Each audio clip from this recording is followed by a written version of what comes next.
அமரர் கல்கியின் கள்வனின் காதலி.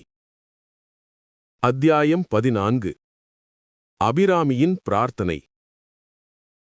அன்று இரவு சுமார் 10 மணிக்கு சப் இன்ஸ்பெக்டர் சார்ஜென்ட் சாஸ்திரி கஸ்பாவிலிருந்து வீட்டுக்குத் திரும்பி வந்தபோது உள்ளே மிகவும் இனிமையான பெண் குரலில் யாரோ உருக்கமாக பாடிக்கொண்டிருப்பதைக் கேட்டு வியப்படைந்தார்.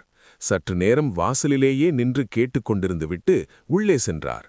கூடத்தில் சுவாமி படங்களின் முன்னால் குத்துவிளக்கு ஏற்றி வைத்திருப்பதையும் ஓர் இளம் பெண் உட்கார்ந்து பாடுவதையும் தமது மனைவியும் குழந்தைகளும் அந்த பாட்டில் ஆழ்ந்து போயிருப்பதையும் கவனித்தார்.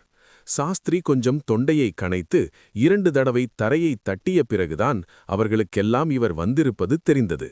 அபிராமி சட்டென்று பாட்டை நிறுத்தினாள்.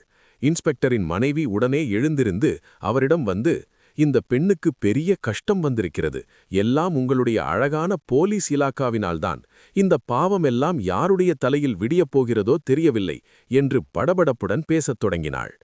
முதலில் சமாச்சாரம் என்னவென்று சொன்னால் அப்புறம் பாவபுண்ணியத்தை பற்றி விசாரிக்கலாம் என்றார் சாஸ்திரி. அதெல்லாம் சொல்ல முடியாது, முதலில் இந்த பெண்ணை காப்பாற்றுவதாக நீங்கள் பிரமாணம் செய்யுங்கள், அப்புறம்தான் சமாச்சாரம் சொல்வேன். இதென்ன சித்திரசேனன் கதையாக அல்லவா இருக்கிறது? நான் என்ன கிருஷ்ணனா அர்ஜுனனா? யாருடைய தலையையாவது யாராவது நாளை சாயங்காலத்துக்குள் வாங்கிவிடுவதாக சொல்லியிருக்கிறார்களா? போதும் போதும், அர்ஜுனனாயிருங்கள், கிருஷ்ணனாயிருங்கள், மன்மதனாய் வேண்டுமானாலும் இருங்கள், இவளுடைய அண்ணனை உடனே ஜெயிலிலிருந்து விடுதலை பண்ணி கொடுத்தால் சரி என்றாள். இவளுடைய அண்ணனா? யார்? மடத்து பணத்தை திருடிவிட்டதாக கார்வார் பிள்ளை வந்து ரிப்போர்ட் செய்தாரே, அந்த பையனா? ஆமாம், அந்த கார்வார் பிள்ளையை தூக்கிலே போட்டாலும் பாதகமில்லை. அவன் வந்து சொன்னான் என்று நீங்களும் அந்த பையனை அரஸ்ட் செய்யச் சொன்னீர்களே.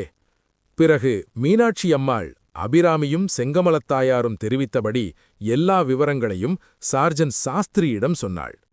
சாஸ்திரி எல்லாவற்றையும் கேட்டுவிட்டு, அந்த சங்குப்பிள்ளை பெரிய அயோக்கியன் என்று எனக்கு தெரியும், அவனுக்கு நல்ல பாடம் கற்பிக்கிறேன், பொய் வாக்குமூலம் கொடுத்ததற்காக பிடித்து தண்டித்து விடுகிறேன். முத்தையன் லாக்கப்பில் 2-3 நாள் இருந்தால் கூட மோசமில்லை.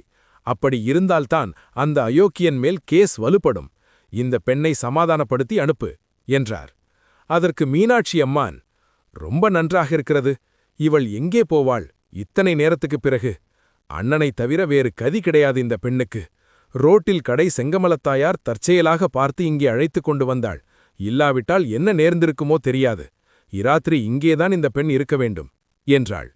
இதையெல்லாம் கேட்டுக்கொண்டிருந்த அபிராமிக்கு முத்தையன் இப்போது உடனே விடுதலையடைந்து வரமாட்டான் என்பது மட்டும்தான் மனத்தில் பட்டது.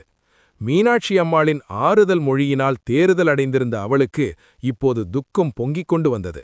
எவ்வளவு அடக்கி பார்த்தும் முடியாமல் விம்மினாள். அந்த சமயம் வீட்டு வாசலில் ஆள் ஓடிவரும் சத்தம் கேட்டது. அடுத்த நிமிஷம் ஒரு போலீஸ்காரன் உள்ளே வந்து சப் இன்ஸ்பெக்டருக்கு சலாம் வைத்து நின்றான். சப் இன்ஸ்பெக்டர், என்னடா இது தடபுடல், போலீஸ் ஸ்டேஷனை திருடன் கொண்டு போய்விட்டானா என்றார். இல்லை எஜமான். என்னடா பின்னே? ஒன்றுமில்லை எஜமான். ஒன்றுமில்லாததற்காக இவ்வளவு தடபுடல்? இல்லை எஜமான். என்னடா இல்லை முட்டாள்? தடபுடல் இல்லை எஜமான். 2 கைதிகள் லாக்கப்பிலிருந்து எஸ்கேப் ஆகிவிட்டார்கள் எஜமான். என்ன என்ன, நிஜமாகவா? ஆமாம் எஜமான். குறவன் சொக்கனும் இன்று சாயங்காலம் அரஸ்ட் செய்த முத்தையனும் ஓடிவிட்டார்கள் எஜமான். இதைக் கேட்டதும் இன்ஸ்பெக்டர், அவருடைய மனைவி அபிராமி 3 பேரும் திடுக்கிட்டு போனார்கள். ஆனால் அவர்கள் ஒவ்வொருவருடைய உள்ளத்திலும் இந்த செய்தி வெவ்வேறு வித உணர்ச்சிகளை உண்டாக்கிற்று. பாவி பயல் காரியத்தைக் கெடுத்துவிட்டானே என்று நினைத்தார் இன்ஸ்பெக்டர். கான்ஸ்டபிளை பார்த்து, போ, ஓடு, உங்களையெல்லாம் முதலில் தொலைத்துவிட்டு மறுகாரியம் பார்க்கிறேன் என்று கூவினார். அவன் போனதும் உள்ளறையில் இருந்த ரிவால்வரை எடுப்பதற்காக விரைந்து சென்றார். மீனாட்சி அம்மாளின் மனத்தில் பெருங்கலக்கம் உண்டாயிற்று. முத்தையன் ஓடிப்போனதன் விளைவுகளை நன்கு அறியவில்லை என்றாலும் ஏதோ விபரீதம் நடந்துவிட்டதென்று மட்டும் அவளுக்குத் தோன்றிற்று. பேதைப்பெண் அபிராமியோ அந்த செய்தியைக் கேட்டு பெரிதும் சந்தோஷமடைந்தாள். தன் அண்ணன் ஜெயிலிலிருந்து தப்பித்துக் கொண்டு போய்விட்டான் என்பது மட்டுமே அவளுக்குத் தெரிந்தது. அதனுடைய பலாபலன்களை அவள் என்ன கண்டாள்? இன்ஸ்பெக்டர் ரிவால்வரை எடுத்து வர உள்ளே போனபோது அவர் மனைவியும் அவரை தொடர்ந்து போனாள். அப்போது அபிராமி கூடத்திலிருந்த படத்தின் முன்னால் கைகூப்பி நின்று, சுவாமி, பகவானே, என் அண்ணன் போலீஸ்காரர்கள் கையில் அகப்படக்கூடாது என்று வாய்விட்டு பிரார்த்தித்தாள். உள்ளே இருந்து இதை கேட்டுக்கொண்டே வந்த சப் இன்ஸ்பெக்டர் அபிராமியை இரக்கத்துடனே பார்த்துவிட்டு, ஐயோ, துரதிர்ஷ்டம் பிடித்த பெண்ணே என்று வாய்க்குள் சொல்லிக்கொண்டு வெளியே சென்றார்.